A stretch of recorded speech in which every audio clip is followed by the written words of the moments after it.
Hello guys, எல்லாரும் எப்படி இருக்கீங்க? நான் நல்லா இருக்கேன். ரொம்ப உடம்பு சரியில்லாமல் இருந்தேன் கொஞ்ச நாள். இப்போ கொஞ்சம் பரவாயில்ல, நல்லாகி வந்தாச்சு. இந்தியா போயிருந்தோம். இந்தியா போயிட்டு நாங்கள் ரொம்ப லாங் டேஸ் அங்கே வந்து ஒரு பெரிய வெக்கேஷன் முடிச்சுட்டு அதுக்கப்புறம் நான் பெர்லின் வரலான்ட்டு இருந்தேன். என் ஹஸ்பண்டை மட்டும் முன்னாடி அனுப்பிச்சி வச்சுட்டு. பட் என்னால் வந்து அங்கே இருக்க முடியல. பிகாஸ் நான் கொஞ்சம் சிக் ஆகிட்டேன். அப்புறம் பேபியும் சிக் ஆகிட்டாங்க. அப்புறம் தனியாகவே வந்து குழந்தையோடு வந்துட்டேன். ஃபர்ஸ்ட் என் ஹஸ்பண்ட் வந்துட்டார். அதுக்கப்புறம் நான் வந்து பேபியோட ஒரு 2 வீக்ஸ் முன்னாடி வந்தேன். ரொம்ப நல்லா இருந்துச்சு. தனியாக ட்ராவல் பண்ணேன். கொஞ்சம் பயந்துட்டு தான் வந்தேன்.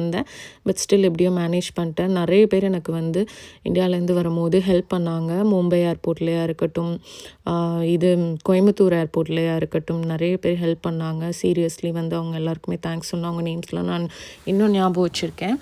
அண்ட் பெர்லின் வந்தோடனே பெர்லினோட திருவிழான்னு சொல்லலாம். இது கார்னிவல் ஆஃப் கல்ச்சர்ஸ் ரொம்ப ரொம்ப நல்லாயிருக்கும். இது வந்து என்னோடய 3rd இயர் நான் வந்து இங்கே இதை பார்க்குறேன். இது வந்து என் வீட்டிலேருந்து ரொம்ப பக்கத்தில் தான் இருக்குது.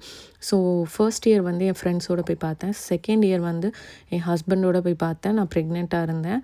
ஸோ உள்ளே பெருசாக போகலை. ஏன்னா இது வந்து ஃபுல்லாக ஒரு கிராய்ஸ்பர்க்னு ஒரு ஏரியா ஃபுல்லாகவே கவர் பண்ணி அங்கே உள்ள பார்க்ஸ், ரோட்ஸ் எல்லாத்தையுமே பிளாக் பண்ணி போட்டிருப்பாங்க. இதில் வந்து பரேட்லாம் போகும். நம்ம இந்தியா அண்ட் ஸ்ரீலங்கா பரேட்லாம் நான் பார்த்துருக்கேன், நிறைய பார்த்துருக்கேன். லாஸ்ட் இயர் பார்க்கல. இந்த இயரும் என் பேபி இருக்காங்க, அதனால் என்னால் வந்து உள்ளே அந்த பரேட் பார்க்க போக முடியாது. ஸோ ஸ்டால்ஸ் மட்டும் விசிட் பண்ணேன். என் ஹஸ்பண்ட் எனக்கு கூட்டிகிட்டு போய் chicken pakoda and mango lassi my favourite. எனக்கு ரொம்ப ரொம்ப பிடிச்சது லஸ்ஸி அண்ட் ஃபலூடா. இந்த மாதிரி ஐட்டம்ஸ்லாம் ரொம்ப பிடிக்கும். சுகரை கட் பண்ணிடலான்னு நினச்சேன். பட் ஸ்டில் சாப்பிட வச்சுட்டாரு. ஒரு தடவை தான் என்ஜாய் பண்ண முடியும். சாப்பிட்டுக்கோ ஷப்னா அப்படின்னு சொன்னார்.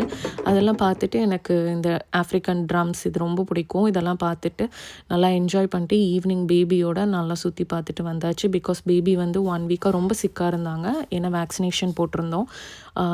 இப்போ வந்து அதனால் அவங்கள வெளியே கூட்டிகிட்டு போய் அவங்க மைண்டை கொஞ்சம் டைவர்ட் பண்ணணுன்னு கூட்டிகிட்டு போயிருந்தோம். நல்லா இருந்துச்சு. மேற்கொண்டு வீடியோ போடுறேன், மறக்காமல் பாருங்கள். தேங்க்யூ.